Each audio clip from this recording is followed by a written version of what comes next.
All right, so let's pick a spot, and we are trying to do a factory finish. We're not trying to go too crazy on a show finish, and then it just won't match the doors because these are factory painted, so it does have a little orange peel, a little texture to it. So we're trying to kind of match that to give it that factory look. We want it to look like it's never been painted, not like, wow, who painted that, or who painted these doors, because now that's going to look better than the factory paint job. So I'm going to just start off with the roof, and then we'll work our way down. I started here on the roof, I guess just to get it done since it's a high point.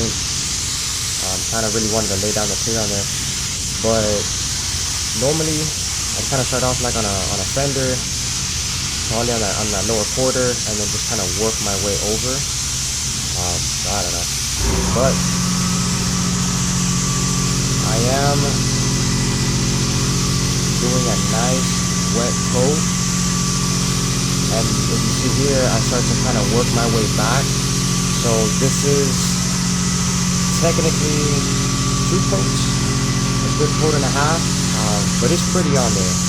I normally don't really try to go that heavy on a first coat, but it is pretty hot out, and so I am gonna do some wet sanding and polishing, so I don't mind getting a little extra clear on the hood and the roof. Just give it extra protection, especially if we're gonna do some wet sanding and polishing.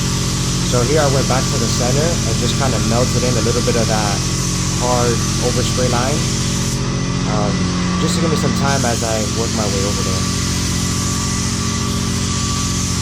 So now here I just kind of work down that quarter panel, moving it quick, kind of tight coat, so a nice wet coat, but not as heavy as I did on the roof. So now here I go ahead and take it off from the middle, and you just kind of want that 80% overlap. So I'm kind of moving down about 2 inches at a time, around there. Sometimes a little more, sometimes a little less, but I'm kind of looking at the light as I go back, as I'm walking it down. And then I try to get inside that rain gutter there, try to get the inside of that also. And then work that pillar. And all the gaskets around the windows, they're all kind of folded down just a hair, so I don't get a hard line when we open the door and stuff. And then this little back corner here also.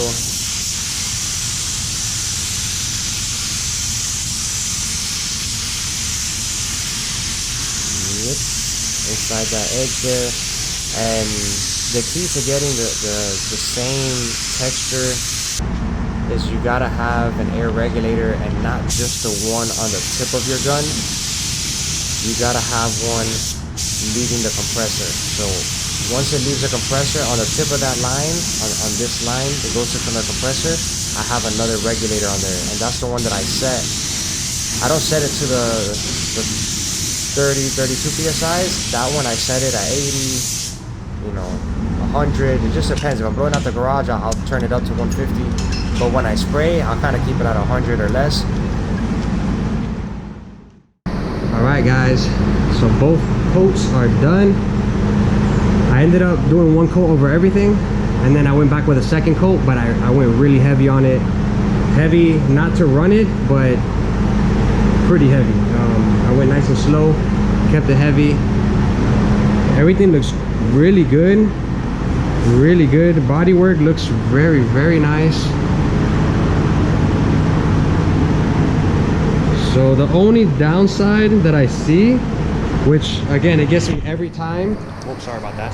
It gets me every time, but it's very typical in a garage, is just little dirt nibs. Now again, it's nowhere near as bad as I've seen some videos. You normally can't really see them in videos. Like, let me see if I can show you one. Right there, you see it? Right there. There's a dirt nib right there. So normally in videos they're very hard to tell. The sides look very nice and clean. It's really a little bit on the hood, which again, I'm surprised is not so bad. The roof looks good. It also has a couple of little dirt nibs here and there. Again, I'm not super stressed about it because I do plan to wet sand and polish the whole roof and the hood, and then possibly just denib. Because yeah, look at that, man, that thing came out nice. Well, you probably can't see in here, but let me see if I can get you a better shot. So yeah, this came out very nice and slick and smooth. And honestly, the quarter panels and the fenders could be denibbed. There's probably like 3 or 4 dirt nibs, so that could be denibbed. Texture wise, looks really good. Once I unpeel everything, I'll see the texture and see if we have to wet sand and polish. But I do plan to wet sand and polish all the top panels. Let's see, this trunk also looks good. Again, little dirt nibs here and there, but you know, it's so hard. Trust me, it is extremely hard to not get dirt nibs. Even in a spray booth, you get dirt nibs. Again, nowhere near as common, and if you're very good at, again, blowing yourself off, blowing the car off, cleaning your environment, then you do limit getting extra dust. But again, for a garage paint job, this thing looks sweet, man, and that bodywork looks nice. I cannot see, I don't see, man, that is nice. I don't see no, like where the dents were, I don't see no like ring, no marking, no nothing. Like everything is very smooth. The roof also, I'm very happy with the roof.